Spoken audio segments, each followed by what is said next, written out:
기도하겠습니다. 하나님, 오늘 누가복음 23장 첫 번째 부분입니다. 저희 진리로 이끌어 주시길 간절히 바랍니다. 예수 그리스도 이름으로 기도드렸습니다. 네. 누가복음 23장 1절부터 12절까지 같이 읽겠습니다. 시작. 그들의 온 무리가 일어나 그분을 빌라도에게 끌고 가서 그분을 고소하기 시작하여 이르되, 우리가 보니 기자가 민족을 그릇되게 하고 카이사르에게 공세 내는 것을 금하며 스스로 그리스도 곧 왕이라 하더이다 하매, 빌라도가 그분께 물어 이르되, 내가 유대인들의 왕이냐 하니, 그분께서 그에게 대답하여 이르시되, 내가 그렇게 말하는도다 하시니라.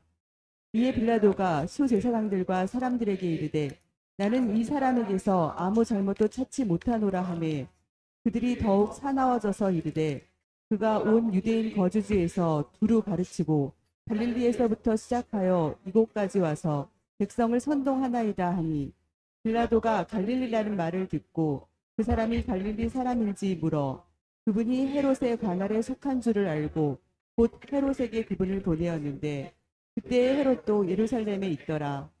헤롯이 예수님을 보고 크게 반가워하니, 이는 그가 그분에 대해 많은 것을 들었으므로 오랫동안 그분을 보기를 원하였고, 또 그분께서 행하시는 어떤 기적을 보려고 바랐기 때문이더라. 그때 그가 많은 말로 그분께 물으나 그분께서 아무것도 그에게 대답하지 아니하시니, 수제사장들과 서기관들이 서서 맹렬히 그분을 비난하더라.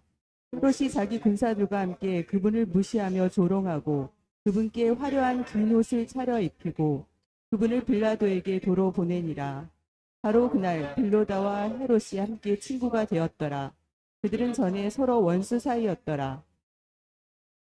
한국 사람이 한국에서 강간 범행을 저지르다 체포돼 대한민국 율법에 따라 재판을 받아 무기징역을 선고받았다라면, 강간범에게 선고된 무기징역은 강간범의 죄를 깨끗이 씻기기 위해 내려진 심판이죠. 재판은 대한민국 율법에 따라 하고, 대한민국 율법을 범한 죄에 대해 무기징역을 선고함은 강간범의 죄를 깨끗이 씻기기 위한 심판인데, 이와 같이 죄인들의 죄를 깨끗이 씻기기 위한 심판을 성경에선 무리라 하시죠. 이스라엘에서 대제사장은 판사이긴 판사이지만은 죄인된 이스라엘 백성들에게 하나님 율법을 전해 죄를 깨달았도록 하고, 용서받길 원해 대속 헌물을 가지고 자수하러 나오면은 그들을 위해 대속 헌물을 제단에 대신 바쳐줌으로 그들이 하나님께 용서를 받도록 이끄는 일을 하는 판사가 되죠. 그런데 성경에서 대제사장이 전하는 율법을 범함으로 인한 하나님의 심판은 무디라 하시고,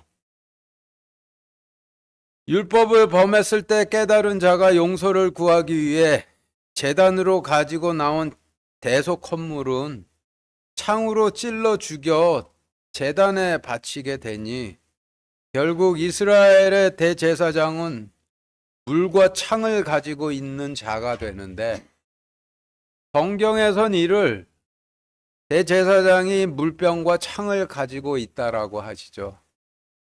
그래서 대제사장들은 물병과 창을 가지고 있어야 하는데, 초림 때의 대제사장들은 성전 보고의 보물들과 권력을 탐내 율법은 팔아먹고 성전 꼭대기에 하나님 자리를 차지하고 앉아 성전 보고의 보물들을 착복하고 있으니, 그들이 인지 못하고 있는 사이 주님께서 그들에게 맡기셨던 물병과 창을 빼앗아 다른 자를 대제사장으로 세워 그들에게 주셨는데, 침례 요한과 빌라도를 대제사장으로 삼아 물병은 침례 요한에게 주셨고 창은 빌라도에게 주셨죠. 침례 요한이 물로 침례를 주었다라는 의미는 죄인된 백성들에게 열매 맺지 못하는 가지는 전부 잘라 아궁이에 던져질 것이라는 하나님의 심판을 선고해 백성들이 용서를 구하며 하나님 왕국의 백성으로 살기를 서원하도록 제단으로 이끄는 대사장의 일을 하였다는 의미이고, 그리고 빌라도란 이름의 사전적 의미는 창을 가진 자라는 뜻으로 자기 이름처럼 자신의 죄를 용서받길 구하며 하나님 왕국의 백성으로 살길 서원한 백성들을 위해 대속 헌물이신 주님을 창으로 찔러 십자가 제단에 바치는 대제사장의 일을 하는 자인데, 그 전에 주님을 고소하는 자들과의 재판을 통해 십자가 제단에 바칠 주님께서 죄도 없고 흠도 없으신 어린 양이심을 재판을 통해 선포를 하고, 그 다음 주님의 옆구리를 창으로 찔러 십자가 제단에 바치는 대제사장의 일을 하는 사람이죠. 그리고 헤롯이란 이름의 사전적 의미는 영웅의 아들이란 의미인데, 전 이스라엘 역사에서 영웅을 뽑으라면은 다윗 왕이죠. 지금도 이스라엘에서는 다윗 왕을 최고의 영웅으로 치는데, 그러니 영웅의 아들이란 이름의 헤롯은 영웅인 다윗 왕의 후손들인 열왕기 시대의 왕들을 상징하게 되겠죠.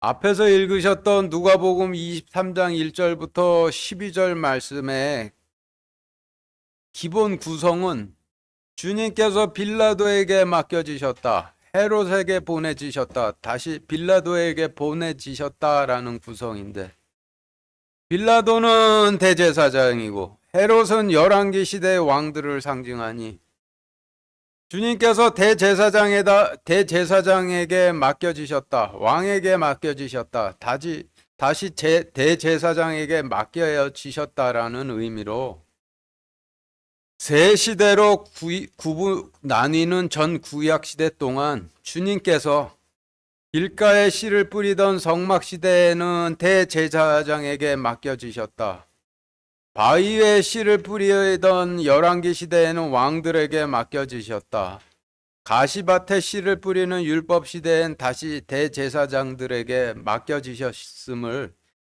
이와 같이 기록을 하신 것이 되는 것이죠. 그래서 1절부터 12절까지의 말씀은 이중플롯 방식으로 세 시대로 나뉘는 전 구약 시대 동안 주님을 받아들이지 않았던 백성들이 어땠는가를 설명하시는 말씀이 되는데, 1절부터 12절까지의 말씀을 좀 시대별로 문단을 나누어 보면은 여러분들 가지고 계신 교재표 1과 같습니다. 표 1 보시죠.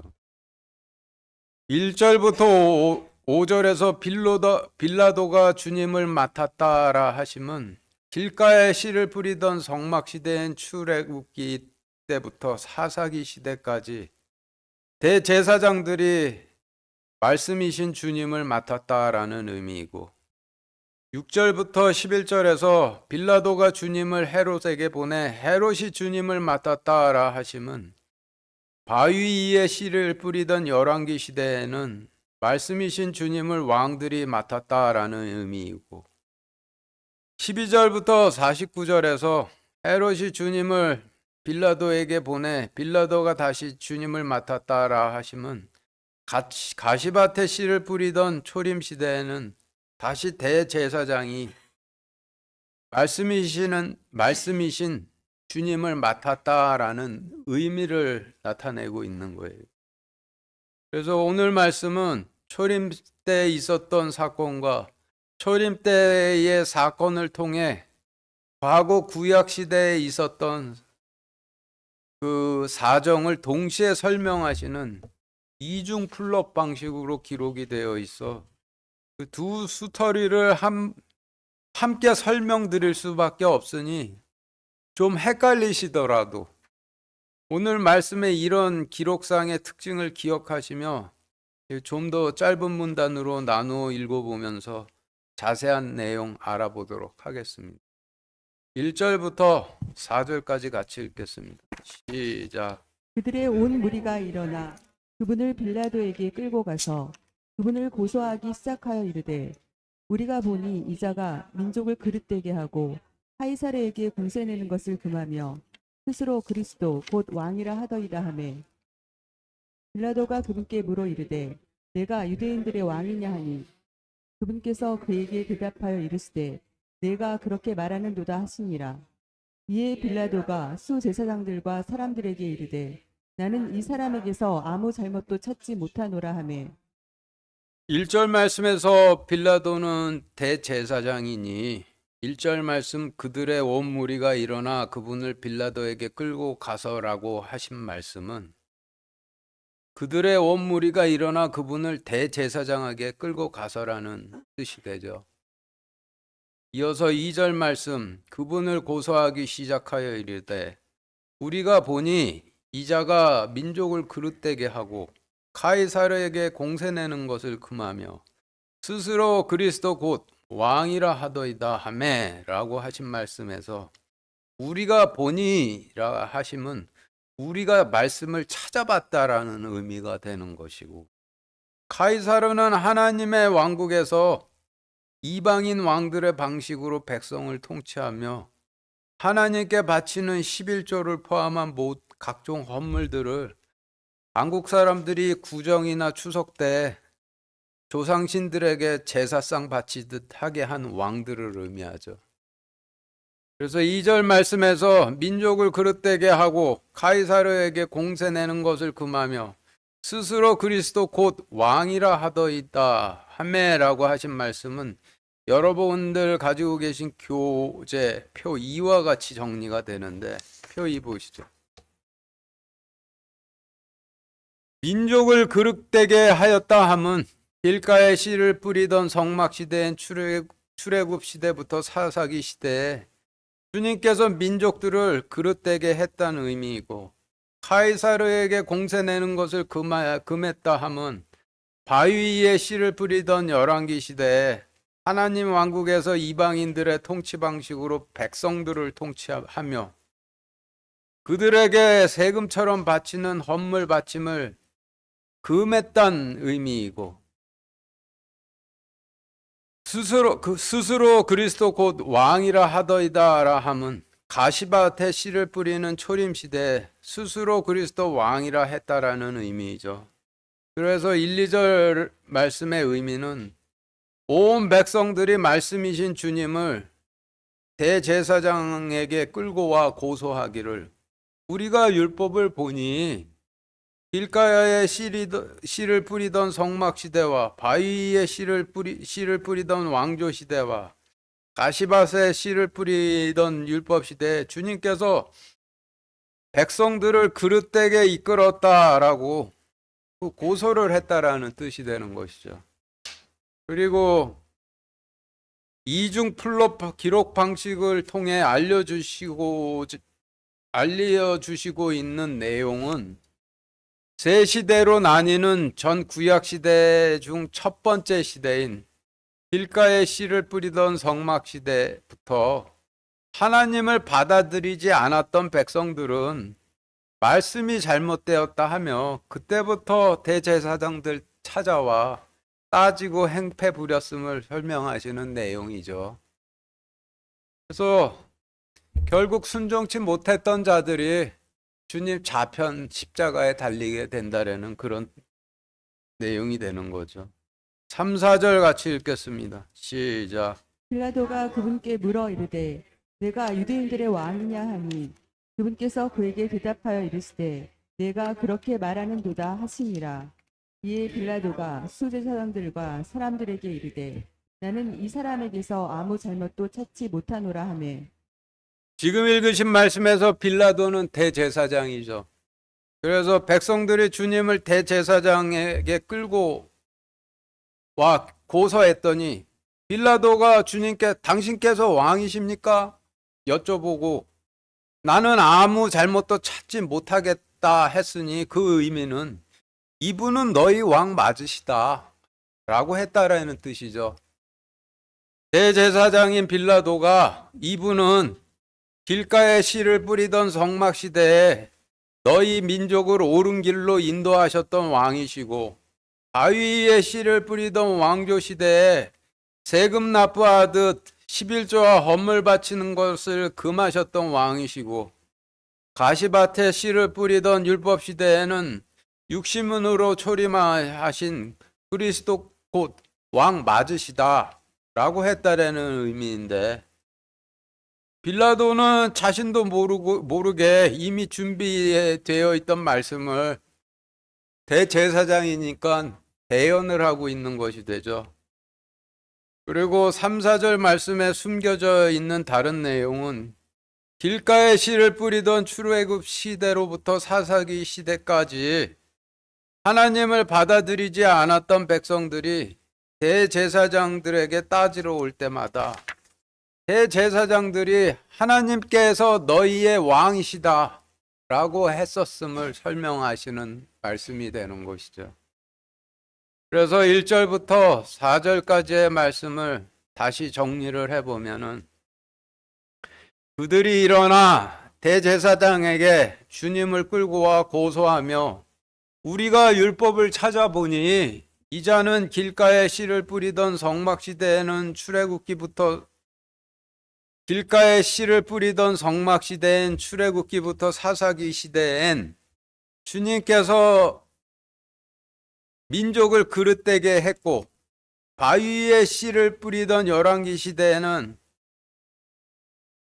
하나님 왕국에서 이방인 왕들의 방식으로 통치하던 왕들이 세금 납부하듯 11조와 헌물 바치는 것을 금하였고 가시밭에 씨를 뿌리는 초림 시대엔 스스로 그리스도 왕이라 하더이다 라고 고소하니 대제사장이 그런데 이분은 너희 왕 맞으시다 라고 했다라는 의미가 되는 것이고 이중 플러스 기록 방식으로 기록돼 숨겨져 있는 내용은 길가에 씨를 뿌리던 성막 시대인 출애굽 시대부터 사사기 시대에 백성들이 대제사장을 찾아와 말씀이 우리를 그릇되게 이끈다 따질 때마다 그 말씀을 주신 분께서 너희 왕이시라고 했었음을 나타내시는 내용이 되는 거예요. 5절 다시 같이 읽겠습니다. 시작. 그들이 더욱 사나워져서 이르되 그가 온 유대인 거주지에서 두루 가르치고 갈릴리에서부터 시작하여 이곳까지 와서 백성을 선동하나이다 하니 이스라엘에서 갈릴리는 이스라엘 전역에 물을 공급하는 유일한 담수원이라고 하죠. 6.1 전쟁이라고 부르는 제3차 중동 전쟁 때 요르단, 시리아, 레바논 동맹군의 주 전략 목표가 갈릴리로부터 이스라엘 전 지역으로 공급되는 상수 공급망을 파괴하는 것이 주 전략 목표였을 정도로 이스라엘에게 있어서는 없어서는 안 될 유일한 수자원 공급원이라는데 그래서 3차 중동전쟁 이후 이스라엘 지도부가 해수를 담수로 바꾸는 기술을 통해 수자원 공급망을 다원화하려는 노력을 지속해 왔지만은 그런데도 아직도 갈릴리가 이스라엘 상수원의 75%를 담당하고 있다고 하죠. 그러니 5절 말씀에서 갈릴리는 이스라엘에 유일하게 존재하는 물을 의미하는데 물은 하나님께서 죄인들의 죄를 씻기시는 심판을 의미하니 갈릴리는 심판을 의미하게 되는 것이죠. 그래서 5절 말씀의 의미는 주님을 고소하는 백성들에게 대제사장인 빌라도가 그분께서 너희 왕이 맞으시다 하니 백성들이 더 사나워져서 그가 온 유대인 땅에서 가르치고 백성들을 물로 씻겨서 하나님 왕국의 백성을 삼은 후 이제는 예루살렘까지 와서 십자가 제단에 몸과 피를 바쳐줌으로 아들 삼으려 하나이다 라고 했다라는 의미가 되는 것이죠.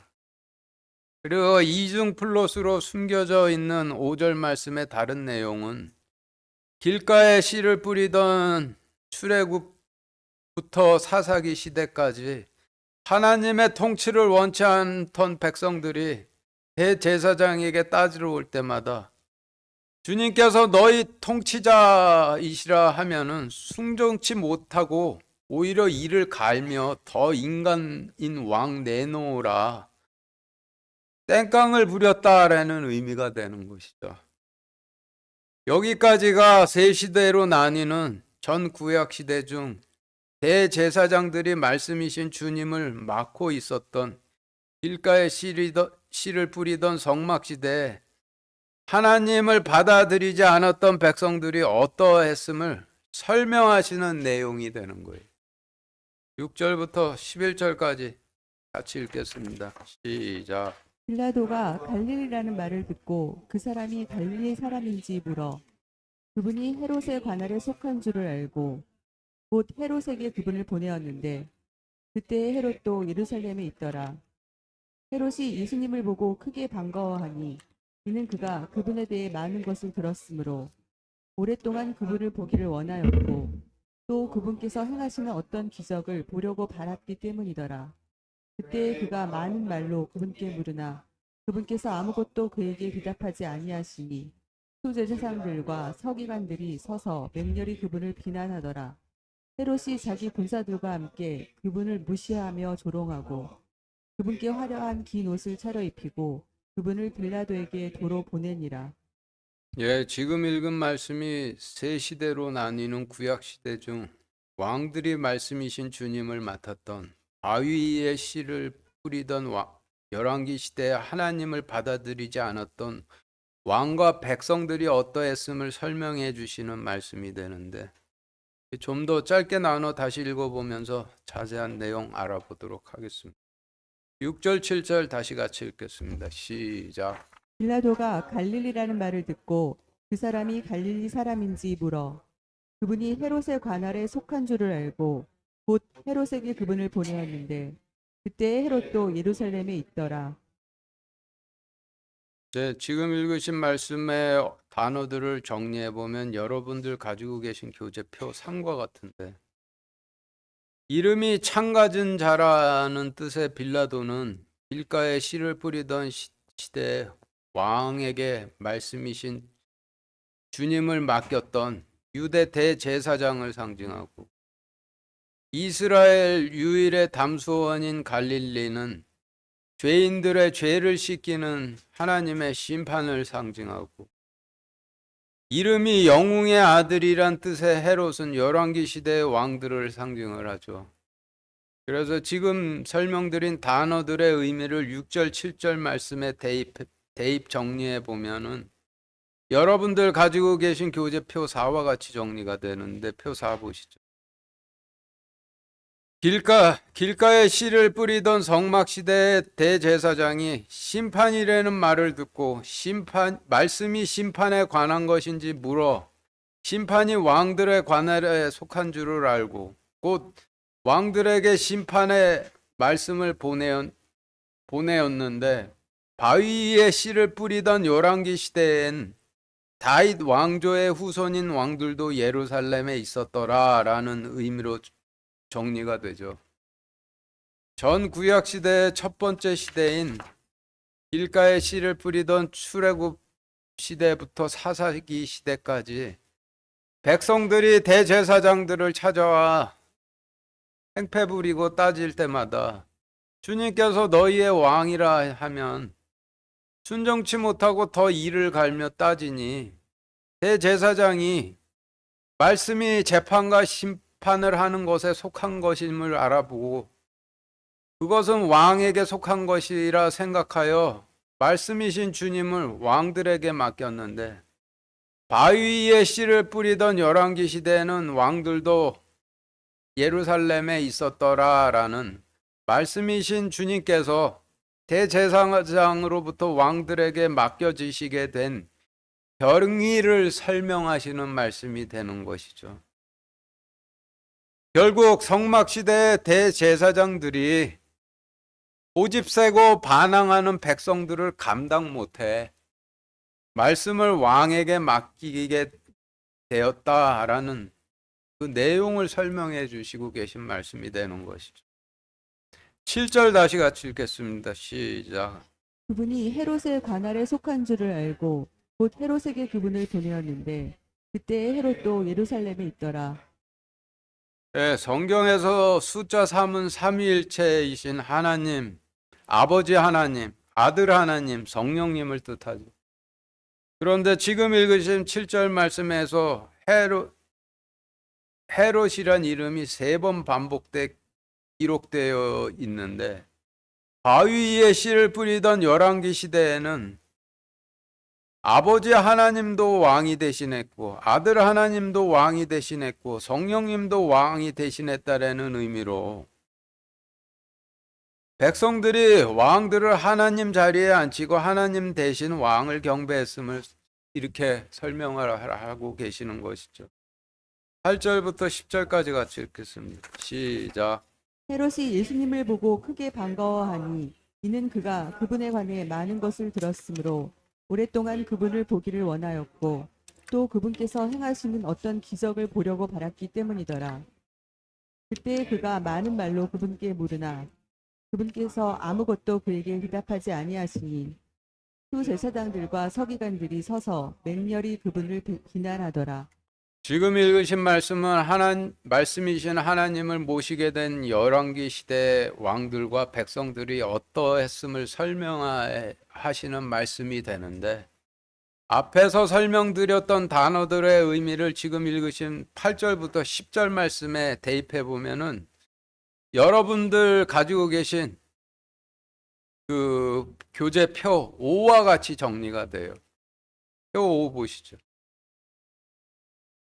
8절부터 보시면은 바위 위에 씨를 뿌리던 열왕기 시대의 왕들이 말씀이신 주님을 보고 크게 반가워하니 이는 열왕기 시대의 왕들이 구약 시대의 하나님에 대해 많은 것을 들었으므로 오랫동안 흥미로 비롯된 호기심으로 하나님 보기를 원하였고 또 하나님께서 행하시는 어떤 기적을 보려고 바랐기 때문이더라. 그러나 바위 위에 씨를 뿌리던 열왕기 시대엔 이방인 왕들의 방식으로 백성을 통치하던 왕들이 많은 말로 제사장들을 통해 주님께 물었으나 주님께서 아무것도 왕들에게 대답해 주시지 아니하시니 수제사장들과 서기관들이 서서 맹렬히 하나님을 비난하였더라 라는 의미로 정리가 되는데 초림하신 주님께서 헤롯 왕에게 보내지셨을 때의 일을 기록해 놓으신 말씀이지만은 이중 플러 기록 방식으로 기록해 숨겨져 기록되어 있는 내용은 길가에 씨를 뿌리던 성막 시대의 마지막에 백성들이 대제사장을 찾아와 말씀이 우리를 그릇되게 이끄니 우리에게도 다른 왕국들처럼 인간 왕을 달라 해 세워진 왕들이 깎은 돌로 성전을 짓고 하나님을 모시게 되었지만은 그들이 하나님을 모신 이유는 과거로부터 들은 게 많아 호기심으로 하나님 얼굴을 뵙거나 기적을 보고자 하였기 때문이었는데 그들이 제사장들을 통해 하나님께 많은 것을 여쭤볼 때 주님께서 아무것도 대답해 주시지 아니하시니 그때부터 수제사장들과 레위인들이 초림 때부터 맹렬하게 하나님을 비난했었다라는 말씀이 되는 거죠. 11절 12절 같이 읽겠습니다. 시작. 헤롯이 자기 군사들과 함께 그분을 무시하며 조롱하고 그분께 화려한 긴 옷을 차려입히고 그분을 빌라도에게 도로 보내니라. 바로 그날 빌라도와 헤롯이 함께 친구가 되었더라. 그들은 전에 서로 원수 사이였더라. 지금 읽으신 말씀의 단어들을 좀 정리를 해보면은 여러분들 가지고 계신 교재표 6과 같은데 표 6 보시죠.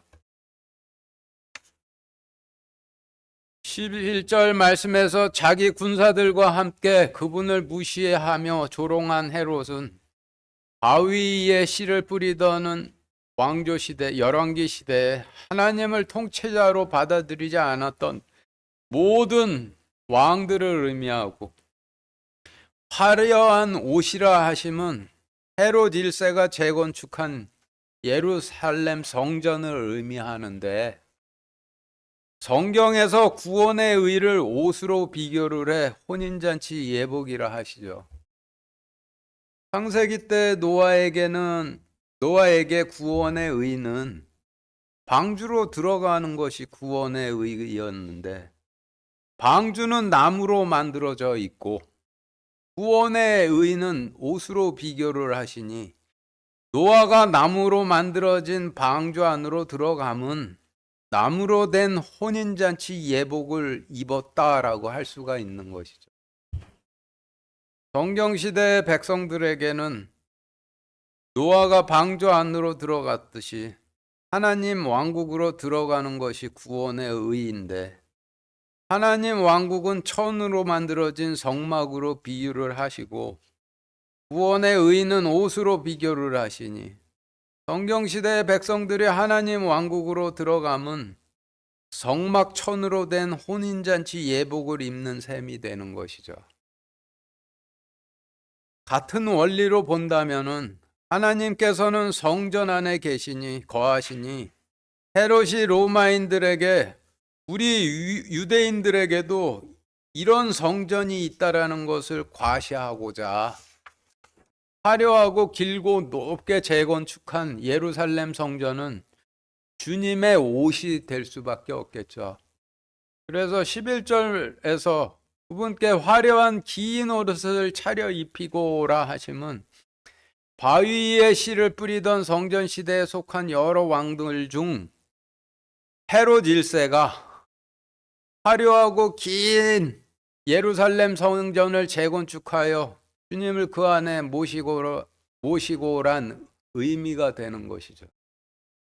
헤롯 1세는 마태복음에서 동방 박사들에게 속았다 열받아서 베들레헴의 2살 아래 영아들을 학살했던 사람이고, 갈릴리 지역 분봉왕인 헤롯은 그의 아들이죠. 그리고 빌라도는 대제사장은 대제사장이지만은 헤롯 1세로부터 재건축한 성전의 관리를 인도받았던 유대 왕국의 대제사장을 의미를 하죠. 그래서 지금까지의 단어들에 대한 설명들을 11절, 12절 말씀에 대입해 보면은 여러분들 가지고 계신 교재표 7과 같은데, 11절부터 보시면은 열왕기 시대에 속한 왕들이 자기 군사들과 함께 말씀이신 주님을 무시하며 조롱하고, 헤롯 1세에 와서는 주님께서 거하시는 예루살렘 성전을 화려하고 길게 재건축한 후 유대 왕국의 대제사장에게 도로 보내니라. 바로 그날 유대 왕국의 대제사장과 헤롯 1세가 함께 친구가 되었더라. 그들은 전에 서로 원수 사이였더라 라는 의미로 정리가 되는데, 빌라도와 헤롯 1세의 아들인 갈릴리 지역의 분봉왕이었던 헤롯 안티파스 간에 실제로 있었던 사건을 단순하게 기록한 말씀이지만은, 이중플롯 방식으로 기록되어져 나타내고 계신 의미는, 바위에 씨를 뿌리던 열왕기 시대가 끝나고 가시밭에 씨를 뿌리는 율법 시대가 어떻게 시작되었는지에 대한 어떻게 시작되었는지를 설명해 주시는 말씀이 되죠.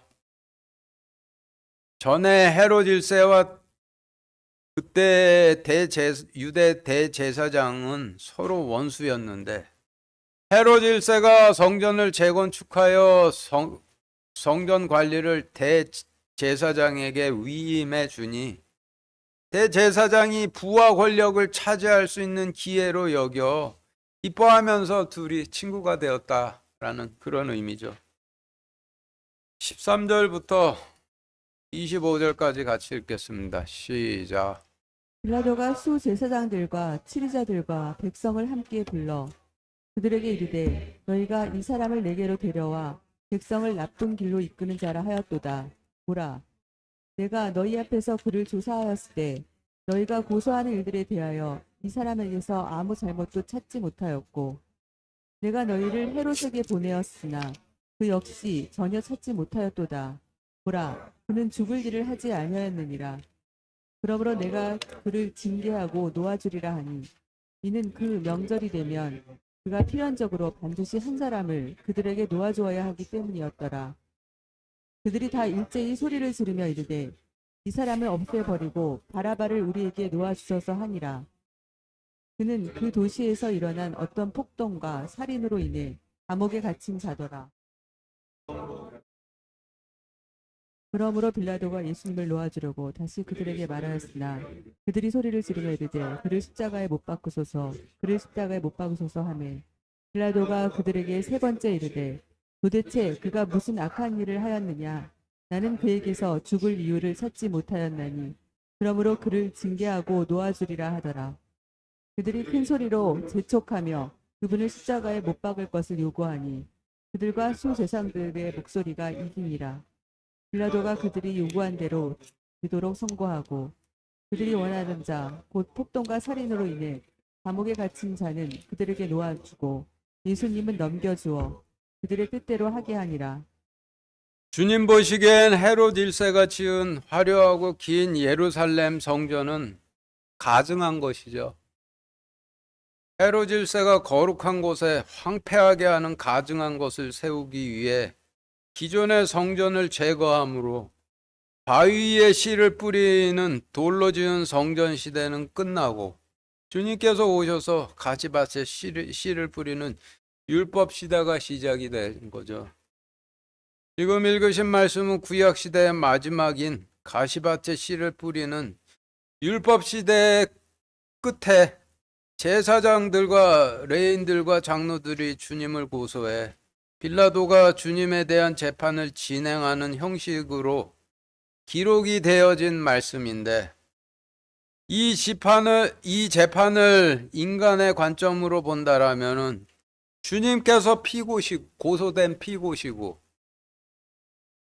빌라도가 재판장이고 수제사장들과 레위인들과 치리자들이 주님을 고소한 원고이고 율법에 의거치 않은 인민재판식 막무가내 재판이 진행되고 있는 것 같지만은 이 재판을 전지전능하신 능력의 하나님의 관점으로 본다라면은 육신으로 초림에 계신 하나님께서 재판장이시고 수제사장들과 레인들과 장로들이 감옥에 갇혀 있는 피고들이고 빌라도는 구약시대의 마지막 대제사장으로서 감옥에 갇혀 있는 수제사장들과 레인들과 장로들을 감옥에서 빼주려 열심히 징계하며 재판장이신 주님 앞에서 그들을 변호하고 있는 변호인이 되는 것이죠.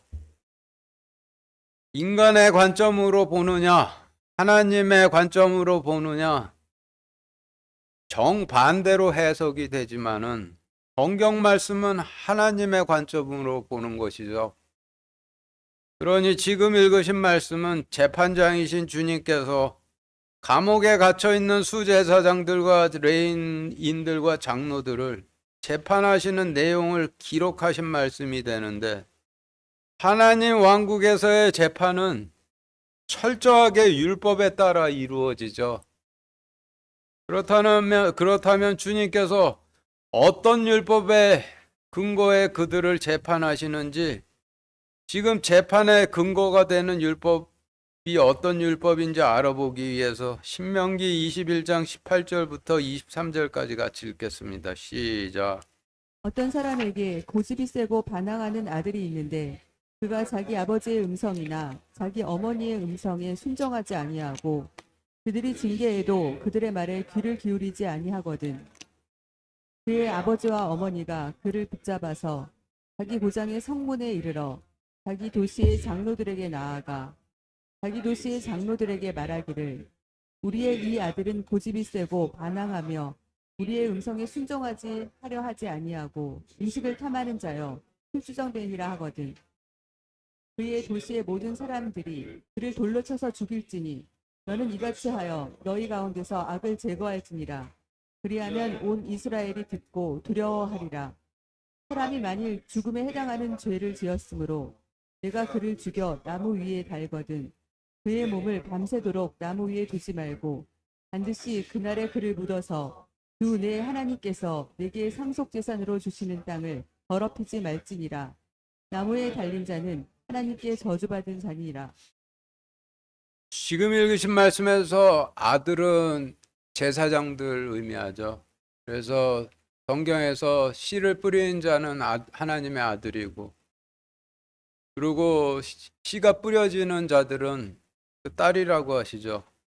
그리고 신명기 율법 20절에서 음식을 탐한다 하심은 음식에 대한 욕심으로 자기만 먹고 남에게 주지는 않는다라는 의미인데, 음식은 말씀을 의미하니 음식을 탐한다 하시면 하나님 말씀을 자기를 위해 듣기는 해도 줄인 백성들에게 주지는 않음을 의미하죠. 여러분들도 평생 말씀 들었는데 이방인들에게 가서 전하지는 않으면은 음식을 탐하는 자가 되는 거예요. 그리고 술 주정뱅이라 하시면 포도주를 마시고 항상 취해 있음을 의미하는데, 성경에서 포도주는 피를 의미하죠. 그래서 성경에서 술 주정뱅이라 하시면 제단에 쏟아버리라 하신 대속 헌물의 피로 의롭게 돼 구원받았다라고 착각하고 있는 자들을 술 주정뱅이라고 하시는 것이죠. 그리고 지금의 제단은 십자가가 제단이죠. 그러니 십자가의 제단에 피는 쏟아버려야 되는데 그 피로 십자가의 피로 구원받았다라고 취해 있는 사람들이 술 주정뱅이들이 되는 거예요. 그러니 지금 읽으신 신명기 말씀은 고집이 세고 반항하고 자기 아버지인 주님의 음성에 순종치 않는 자들의 처벌에 대한 율법으로 먼저 그들을 나무라며 책망하여 징계하고, 징계에도 귀 기울이지 않으면은 성문 앞으로 끌어다 이들은 고집이 세고 반항하며 주님의 음성에 순종하려 아니하고 하나님의 말씀을 탐하여 줄인 백성들에게 전해주지도 않고 제단에 쏟아버리라 하신 대속 헌물의 피로는 의롭게 돼 구원받았다라고 항상 취해 있는 자라고 정죄한 후 사형에 처한다 인데, 13절부터 25절까지의 말씀은 신명기에 기록된 율법에 따라 고집이 세고 반항하는 수제사장들과 레위인들과 백성들에 대한 마지막 재판으로 진행을 하시는 내용이 되는 것이죠. 좀 더 짧은 문장으로 나눠 읽어보며 자세한 내용 알아보도록 하겠습니다. 13절, 14절 같이 읽겠습니다. 시작. 빌라도가 수제사장들과 치리자들과 백성을 함께 불러 그들에게 이르되 너희가 이 사람을 내게로 데려와 백성을 나쁜 길로 이끄는 자라 하였도다. 보라, 내가 너희 앞에서 그를 조사하였을 때 너희가 고소하는 일들에 대하여 이 사람에게서 아무 잘못도 찾지 못하였고, 지금 읽으신 말씀은 바위에 씨를 뿌리던 시대부터 가시밭에 씨를 뿌리는 시대로 넘어와 말씀이신 주님을 대제사장이 다시 맡게 된 구약시대의 마지막 때에 대한 설명의 말씀인데, 지금 읽으신 말씀의 앞에서 설명드렸던 단어에 대한 의미들을 대입해 보면은 여러분들 가지고 계신 교재 표 8과 같아요. 표 8 보시죠. 3절부터 보시면은 대제사장이 감옥에 갇힌 수제사장들과 치리자들과 장로 백성들을 함께 불러 그들에게 이르되 너희가 말씀이신 주님을 내게 데려와 세 시대로 나뉘는 전 구약 시대 중 첫 번째 시대였던 길가에 씨를 뿌리던 성막 시대엔 백성들을 나쁜 길로 이끈 자라 하였도다. 그러나 율법을 보라. 내가 너희 앞에서 그분을 율법에 따라 조사하였으되 너희가 고소하는 일에 대하여 이분은 율법상 아무 잘못도 없는 너희의 왕이 맞으시고 라는 의미로 정리가 되는데 너희가 길가에 씨를 뿌리던 성막 시대부터 어떻게든 하나님의 통치에 반항하며 고집세게 통치자로 받아들이지 않으려 하였으나 율법을 똑똑히 보라. 그분은 너희의 왕이 맞으시다 라고 책망을 하는 내용이 되죠. 변호인인 벨라도가 재판장이신 주님 앞에서 감옥에 갇혀 있는 수제사장들과 치리자들과 백성들을 구해주기 위해 나무라는 내용인데 이를 법률적인 용어로는 징계라고 하죠. 징계의 사전적인 의미는 상대의 허물이나 잘못을 뉘우치도록 나무라며 경계함을 징계라고 하는데 대제사장 빌라도가 고집이 세고 반항하는 자들에게 지금 징계를 주고 있는 것이 되는 거죠. 15절 다시 같이 읽겠습니다. 시작. 내가 너희를 헤롯에게 보내었으나 그 역시 전혀 찾지 못하였도다. 보라, 그는 죽을 일을 하지 아니하였느니라. 지금 읽으신 말씀은 성막 시대가 끝나고 하나님께서 바위로 보시는 돌로 지은 성전 위에 씨를 뿌리던 왕조 시대에 하나님께 순정치 않았던 백성들이 어떠했음을 설명하시는 말씀으로 단어들을 정리해 보면은 여러분들 가지고 계신 교재 표 9와 같은데 표 9 보시죠. 지금 읽으신 말씀에서 내가는 대제사장은 대제사장인데 빌라도가 아니라 길가에 씨를 뿌리던 성막 시대의 마지막에 주님을 왕에게 보냈던 대제사장을 의미하죠. 그리고 너희는 길가에 씨를 뿌리던 성막 시대의 마지막에 대제사장이 주님을 왕에게 보낼 때 왕을 따라간 이스라엘 백성들을 상징하고 헤롯은 바위 위에 씨를 뿌리던 열왕들을 의미하고 보라 함은 율법을 보라는 뜻이죠. 그래서 지금 설명드린 단어의 의미를 15절 말씀에 대입해 정리해 보면은 여러분들 가지고 계신 교재표 10과 같은데 표 10 보시죠. 바위 위에 씨를 뿌리던 열왕기 시대의 대제사장이 이스라엘 백성들을 왕들에게 보내었으나 그 왕들 역시 말씀이신 주님께서 왕으로서 자신의 백성들을 그릇되게 이끌었다는 증거를 전혀 찾지 못하였도다. 성경을 똑똑히 보라. 말씀이신 주님께서는 죽을 일을 하지 아니하셨느니라 라는 의미인데 바위 위에 씨를 뿌리던 열왕기 시대에도 주님께서는 백성들을 구원으로 이끄셨던 왕이 맞으시다라는 의미의 설명의 말씀이 되는 거죠. 16절 같이 읽겠습니다. 시작. 그러므로 내가 그를 징계하고 놓아주리라 하니. 앞에서 설명드렸듯이 징계는 법률 용어로서 사전적 의미는 허물이나 잘못을 뉘우치도록 나무라며 경계한다라는 뜻인데 유대 왕국의 마지막 대제사장으로 세워진 빌라도는 율법에 따라 주님께서 왕으로서 자신의 백성들을 잘못 이끈 증거가 없다라고 하는 증거가 없음을 아는 대제사장이니 그럼 그거가 아무런 잘못이 없으신 주님을 율법에 따라 징계한다는 것이 성립이 안 되죠. 그러면은 16절 말씀의 의미는 무엇이 되겠어요? 그냥 주님께서 너희를 통치하시도록 하겠다라는 뜻이 되는데 그럼에도 징계라는 단어를 넣어서 기록하신 이유를 생각해 보면은 고집이 세고 반항하며 음식을 탐하고 술 주정뱅이들인 수제사장들과 레위인들과 백성들이 16절 말씀을 받아들이면은 그들에게 징계가 먹힌 것이 되는 것이고 그들이 받아들이지 않으면은 그들에게 징계가 먹히질 않은 것을 나타내기 위해서 이렇게 기록을 하신 것이 되죠. 그러니 16절 말씀은 고집이 세고 반항하며 음식을 탐하고 술 주정뱅이들인 수제사장들과 레위인들과 백성들을 신명기 21장 18절부터 22절에 기록된 율법에 따라 징계하고 계심을 나타내시는 말씀이 되는 거예요.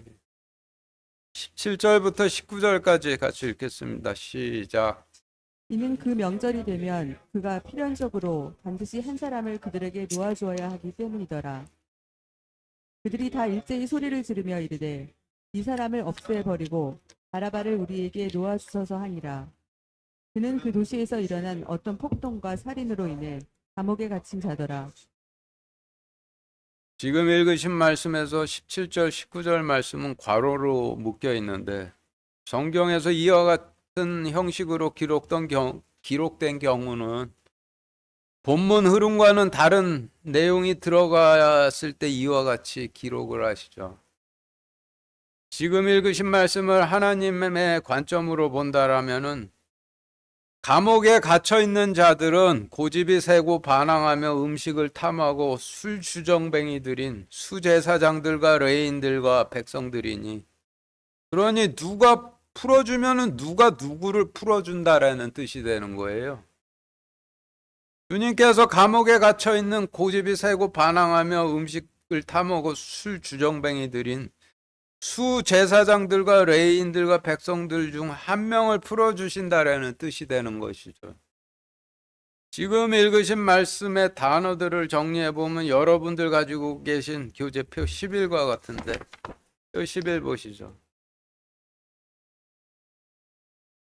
17절 말씀에서 그 명절이라 하시면 6월절을 의미하고, 놓아주어야 하기 때문이더라 하시면 감옥에서 풀어주어야 하기 때문이더라 라는 뜻이고, 바라바의 풀네임은 예수 바라바인데 바라바의 뜻은 하나님의 아들이라는 뜻이래죠. 그러니 예수 바라바는 예수 하나님의 아들이라는 뜻인데, 초림하셨을 때 예수라 불리셨던 하나님의 아들들은 많았지만은 하나님의 관점에서 볼 때 고집이 세고 반항하며 폭행과 살인 가담으로 감옥에 갇혀 있다. 마지막으로 감옥에서 풀려나 바라바라는 이름의 뜻처럼 예수 하나님의 아들이 된 자는 바울밖에 없죠. 그러니 바라바는 바울을 상징할 수밖에 없는 게 되죠. 그래서 지금까지의 설명을 7절부터 19절 말씀에 대입해 정리해 보면 여러분들 가지고 계신 교재표 12와 같은데, 17절부터 보시면은 이는 6월절이 되면은 대제사장이 필연적으로 반드시 한 사람을 감옥에서 풀어줘야 하기 때문이더라. 그들이 다 일제히 소리 지르며 이르되 하나님을 없애버리고 바울을 우리에게 놓아주소서 하니라. 바울은 그 도시에서 일어난 어떤 폭동과 살인으로 인해 감옥에 갇힌 자더라 라는 의미로 정리가 되는데, 구약시대의 백성들이 하나님 왕국으로 들어가는 문은 22절에서 이미 영원히 닫혔죠. 그래서 이들은 감옥에 풀려나더라도 신약시대로 가서 처음부터 다시 시작을 해야지만 되는 거예요. 그래서 지금 읽으신 말씀은 고집이 세고 반항하며 폭행과 살인가담으로 감옥에 갇혔던 바리새인인 바울이 풀려나 신약 시대를 열게 될 것을 계시하시는 말씀이 삽입절로 들어가 있는 것이 되는 거죠. 20절, 21절 같이 읽겠습니다. 시작. 그러므로 빌라도가 예수님을 놓아주려고 다시 그들에게 말하였으나 그들이 소리를 지르며 이르되 그를 십자가에 못 박으소서, 그를 십자가에 못 박으소서 하매 지금 읽으신 20절 말씀의 의미는 유대 왕국의 마지막 대제사장으로 세워진 빌라도가 수제사장들과 레위인들과 백성들에게 주님을 왕으로 받아들이도록 나무라며 징계하였지만이라는 의미이고, 21절 말씀의 의미는 그들이 징계를 받아들이지 않고 주님을 십자가에 못 박으소서 했단 말씀인데, 십자가에 못 박으라는 뜻은 나무에 매달라는 뜻이고, 율법을 아는 유대 왕국의 사람에게 나무에 매달라라는 말의 의미는 저주하라는 뜻이 되는 것이죠. 신명기 21장 23절 다시 같이 읽겠습니다. 시작. 그의 몸을 밤새도록 나무 위에 두지 말고 반드시 그날에 그를 묻어서 주 내 하나님께서 내게 상속재산으로 주시는 땅을 더럽히지 말지니라. 나무에 달린 자는 하나님께 저주받은 자니라. 유대 왕국의 수제사장들이나 레위인들이나 바리새인들이라면은 이 말씀을 알겠죠. 그런 그들이 그를 십자가에 못 박으소서 했다면은 그를 저주하소서 했다라는 뜻이 되는데, 결국 하나님을 저주하소서 했다라는 뜻이 되는 것이죠. 말라기 3장 9절 같이 읽겠습니다. 시작. 너희가 저주로 저주를 받았으니 이는 너희 곧 이 온 민족이 내 것을 강도질하였기 때문이라.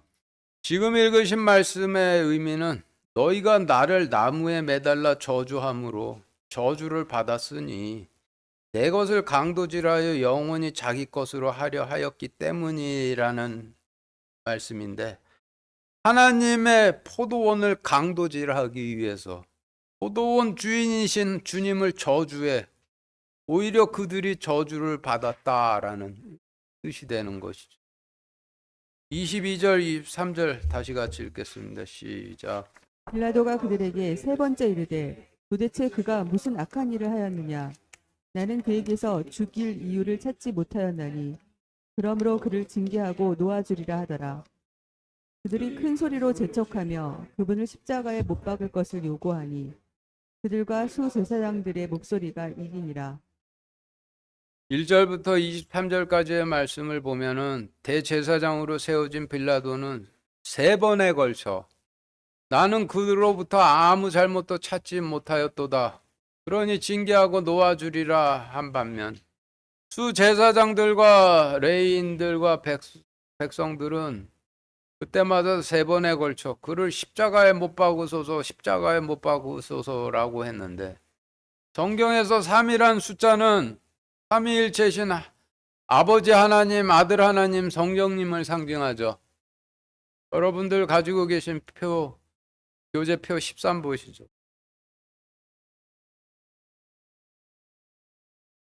유대 왕국의 마지막 대사장으로 세워진 빌라도가 첫 번째로 그로부터 아무 잘못도 찾지 못하겠노라, 그러니 징계하고 놓아주리라 함은 길가에 씨를 뿌리던 성막시대의 통치자셨던 아버지 하나님으로부터 아무 잘못을 찾지 못하겠노라. 그분은 너희의 왕이 맞으시니 그분께서 너희를 통치하도록 하겠다라고 하는 뜻이고, 이에 대해 백성들이 첫 번째로 그를 십자가에 못 박으소서라 함은 아버지 하나님을 저주하소서 했다는 의미가 되는 것이죠. 이어서 대제사장으로 세워진 빌라도가 두 번째로 그로부터 아무 잘못도 찾지 못하겠노라, 그러니 징계하고 놓아주리라 함은 바위에 씨를 뿌리던 열왕기 시대의 통치자셨던 대언자들에게 임하셨던 성령님으로부터 아무 잘못도 찾지 못하겠노라, 그분은 너희의 왕이 맞으시니 그분께서 너희를 통치하도록 하시겠다라는 뜻이고, 이에 대해 백성들이 두 번째로 그를 십자가에 못 박으소서라고 했음은 대언자에게 임하셨던 성령님도 저주하소서라고 했다라는 의미가 되는 것이죠. 그리고 마지막으로 빌라도가 세 번째로 그로부터 아무 잘못도 찾지 못하겠노라. 그러니 징계하고 놓아주리라 함은 가시밭에 씨를 뿌리던 율법 시대의 통치자이신 아들로 임하신 하나님으로부터 율법상 아무 잘못을 찾지 못하겠노라. 그분은 너희의 왕이 맞으니 그분께서 너희를 통치하도록 하시겠다 라고 했다는 뜻이고, 이에 대해 백성들이 세 번째로 그를 십자가에 못 박으소서라고 함은 아들로 임하신 하나님을 저주하소서 했다라는 의미가 되죠. 그리고 지금 설명을 진리의 관점으로 본다라면은 아버지가 통치하시던 길가에 씨를 뿌리던 성막시대로부터 아들이신 하나님께서 초림하셔서 통치하시던 가시밭에 씨를 뿌리는 율법 시대까지 하나님 통치를 거부했던 백성들은 전부 다 하나님을 저주해 왔다라는 것을 설명해 주시는 말씀이 되는 것이죠. 24절, 25절 같이 읽겠습니다. 시작. 빌라도가 그들이 요구한 대로 되도록 선고하고 그들이 원하던 자, 곧 폭동과 살인으로 인해 감옥에 갇힌 자는 그들에게 놓아주고 예수님은 넘겨주어 그들의 뜻대로 하게 하니라. 지금 읽으신 말씀은 마지막으로 심판이 선고되었던 말씀인데, 제 시대로 나뉘는 전 구약 시대의 각 시대마다 고집이 세고 반항하며 주님의 말씀에 순종치 않고 음식을 탐하며 술주정뱅이들인 백성들을 그 시대의 대제사장들이 신명기에 기록된 율법에 따라 징계하였으나 귀 기울이지 않아 마지막으로 성문 앞에 이끌어다가 서로가 서로를, 이들은 고집이 세고 반항하며 주님의 음성에 순종 안 하고 음식을 탐하며 술주정뱅이라고 서로가 서로를 정죄하도록 하신 후 사형을 선고하셨는데, 주님을 저주함으로 저주형을 받게 되었다라는 말씀이죠. 율법대로 본다라면 주님께서는 자신을 대속 헌물로 예루살렘 성전 제단에 번제로 바치시기 위해 오셨지만은 성전이 심판의 물에 잠겨서 십자가 제단에 그냥 드리게 되신 것이죠. 주님께서는 자신의 몸을 주시기에 오셨지만 이들은 받지를 않고 반대로 주님을 저주함으로써 주님과 함께 저주의 자리로 가게 되는데, 그래서 주님의 십자가 왼편에 달린 자가 바로 이들을 상징하는 자가 되는 것이죠. 그리고 주님 십자가 왼편에 달린 자의 다리를 꺾었는데 그들이 지옥에서 아버지 집으로 이제는 영원히 넘어갈 수 없음을 상징하시는 내용이 되는 것이죠. 또 순종치 않는 자들이 결국 이와 같음을 나타내시는 말씀이 되는 거예요. 마치겠습니다.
기도하겠습니다. 하나님, 오늘 말씀 저희 깨닫도록 허락하여 주셔서 감사드립니다. 주님께서 나더러 주여 주여 하는 자들이 천국에 들어갈 것이 아니라 오로지 아버지의 뜻을 행하는 자들이 들어갈 것이라고 하셨는데, 저희가 주님께서 명령하신 대로 찾고 구하고 그리고 십자가 제단 앞에 가서 열심히 두드리는 그 삶을 살다가 마지막 때 주님께서 열어주실 때 들어갈 수 있도록 허락하여 주시옵소서. 예수 그리스도의 이름으로 기도드렸습니다. 아멘.